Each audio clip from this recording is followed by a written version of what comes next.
The myth of 8 hours, rethinking the perfect sleep. So you want to get the perfect night's sleep. Most of the world will tell you that it takes a solid 8 hours every night to feel rested and function at your best. But what if I told you that this magical 8-hour rule is a myth?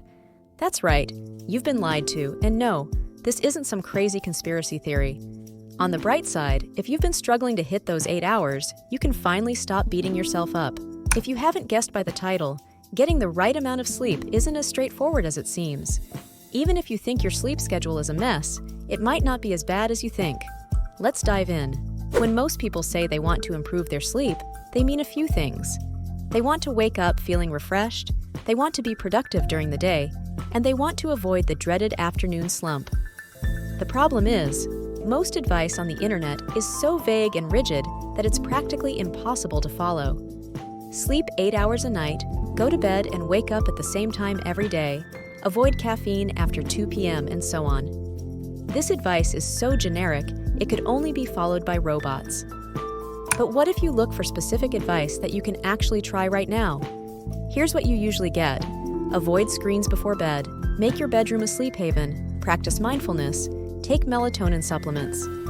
These things sound good, but at some point, you have to acknowledge that everyone's sleep needs are different. Let's talk about some sleep myths. Myth number 1, everyone needs 8 hours of sleep. Newsflash, you might need more, you might need less.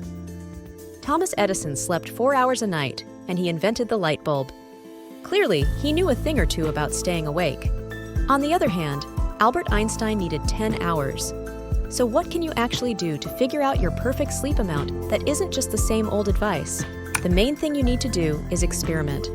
Track your sleep and how you feel during the day. Are you tired, productive, moody? Apps like Sleep Cycle or even a simple journal can help with this. You'll start to see patterns, and before you know it, you'll have a pretty good idea of how much sleep you need. What kind of sleep schedule works for you? That depends. Some people thrive on biphasic sleep, 2 periods of sleep in a day. Others do well with polyphasic sleep, multiple short sleeps throughout the day. And yes, some people do best with the good old monophasic sleep, 1 long stretch at night. The key is to find out what works for you without forcing yourself into the 8-hour mold. Let's not forget about the quality of sleep. It's not just about quantity. You can sleep for 8 hours and still feel like a zombie if your sleep quality is poor. Things that improve sleep quality include maintaining a cool room temperature, reducing light and noise, and managing stress.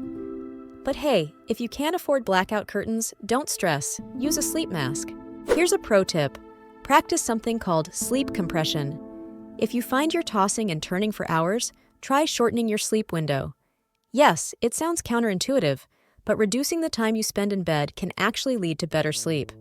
Start with 6 hours, then gradually increase it. You'll teach your body to make the most of the sleep you get. Another thing to consider is the timing of your sleep. Are you a night owl or an early bird? Forcing yourself to sleep at a time that doesn't align with your natural rhythm can be a disaster. Listen to your body. If you're more productive at night, embrace it. Just don't expect to jump out of bed at 5 a.m. ready to conquer the world. And about naps, they're not the enemy. A short nap, 20, 30 minutes, can do wonders for your energy levels and productivity. Just avoid long naps that leave you groggy. Finally, let's talk about those sneaky rules everyone throws at you. No screens before bed? Sure, if it works for you. But if watching a show or reading on your tablet relaxes you, then go for it. No caffeine after 2 p.m.? Maybe. But if you can have an evening espresso and still sleep like a baby, then who cares? Remember, sleep is personal. There's no one-size-fits-all. It's about finding what works for you, not what works for the average person. So stop stressing about hitting 8 hours and start focusing on how you feel. Before you go, make sure to hit that subscribe button to stay updated with more myth-busting content. Sweet dreams, everyone!